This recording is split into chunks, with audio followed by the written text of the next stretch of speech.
All right, so This is it. how do you feel? I feel good. I don't think I was nervous going into the meeting. Not at all. Not at all. Okay. Were you? I know I wasn't nervous at all going into the meeting. I mean, I felt very comfortable because I know that the work that everybody has worked on was really incredible. And I think that the imagery that was put together really served the purpose. And, you know, you never know what the client's going to like one way or another, but I mean, they were amiable to everything. So I wasn't overly nervous. So I felt from when she said, like, when we first came in here, I was sitting there, you were sitting there, she and her sister were sitting on the couch, and we were so convinced that she didn't want a black and white wedding. We really were, and we were literally pulling things, like, you don't want this.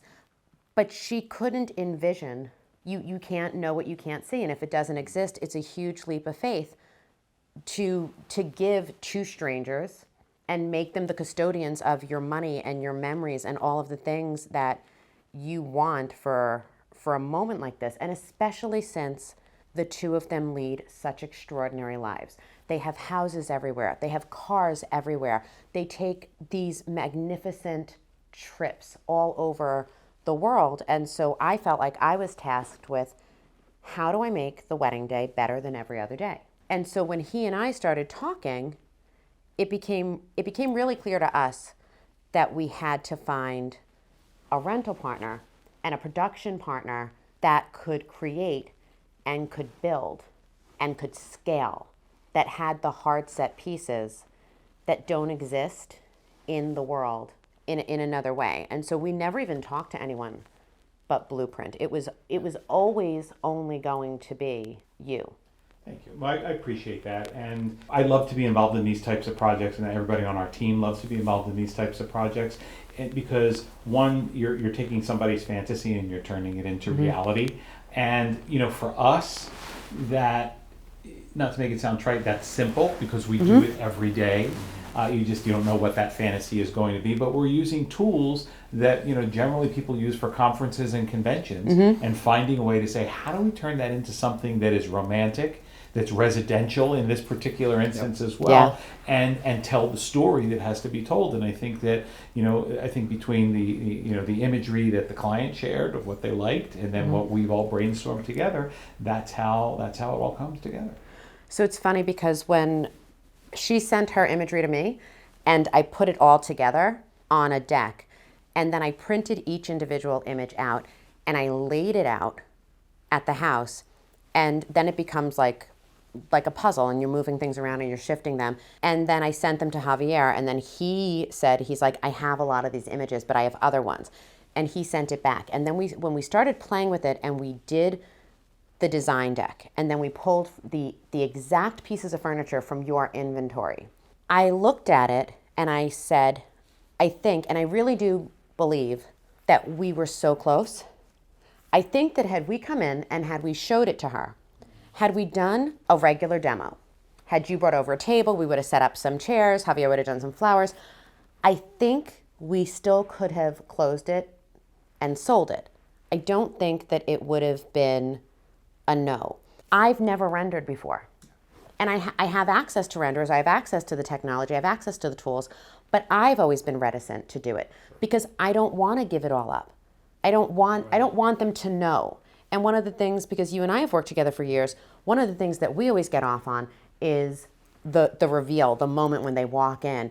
And she's not as over the top as she is, and when you look at her and she's so produced, she doesn't have a big personality. She doesn't exude excitement. She's understated and she's very low key. She is. She's comfortable in her own skin. 100%. Yeah, 100%. She knows certainly, you know, what she likes, and she knows what she doesn't want or she doesn't like.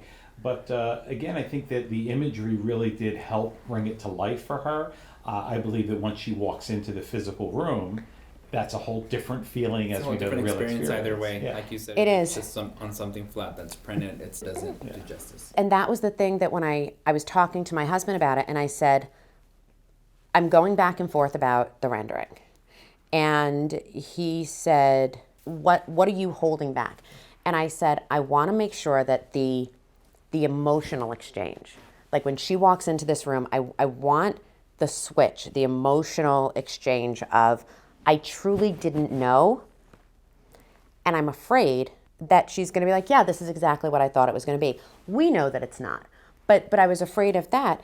And he said, okay, she doesn't need it. And I said, but she deserves it. And he was like, well, then that's your answer. And it hit me for us from our side. Are we giving people what they tell us they want? Are we order takers? Or are we creating something that they didn't know that they wanted? Are we artists? And in order to translate that art, when you're doing something like this, it's not about what you need. And it's very much about what they deserve. Absolutely. And so I think this is a whole new process, especially since the three of us haven't worked together.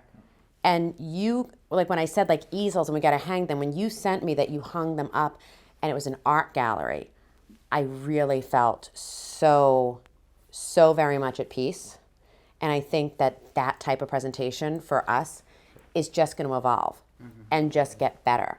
And we're going to find cleaner ways of pulling things, and we're going to find different ways of putting together. And the next rendering will probably have a 3D fly through. And like now that we've done it, we know what we can build. We know where we can take it. And today, I think we did our very, very best work with the promise that tomorrow will be better than we were today. And I think that's what's exciting. And I really don't think that Vegas in the wedding space has ever done this. I don't think that local Las Vegas has ever. I don't believe so.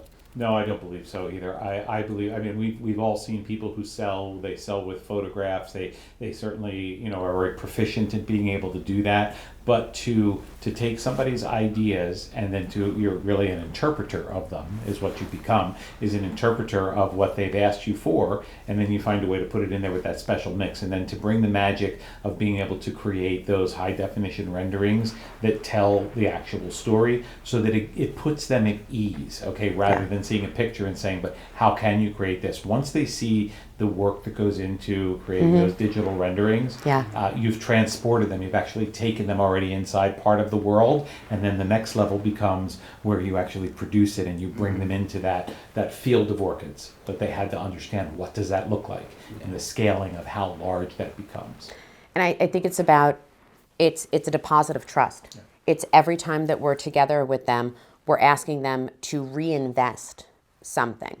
And it's not just investing in the money. The money is there. And the money in this particular case isn't necessarily the most important thing. The money is the tool. It's the vehicle that gets them from the first conversation with me and the idea of, yeah, we like each other, to the end game.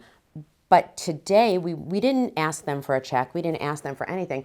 Today, we asked them to make an investment in trusting us, because every time they do that, we get permission to go a step further. It's building the relationship. Yeah. And you've been an expert, of course, at doing that with people over the years too. The network that you've created is to, as you said, building trust. And trust comes, people want to work with people that they trust. They want to have a relationship with people like that. And they can lose it very quickly if you don't live up to your word and you don't do what you say you're going to do.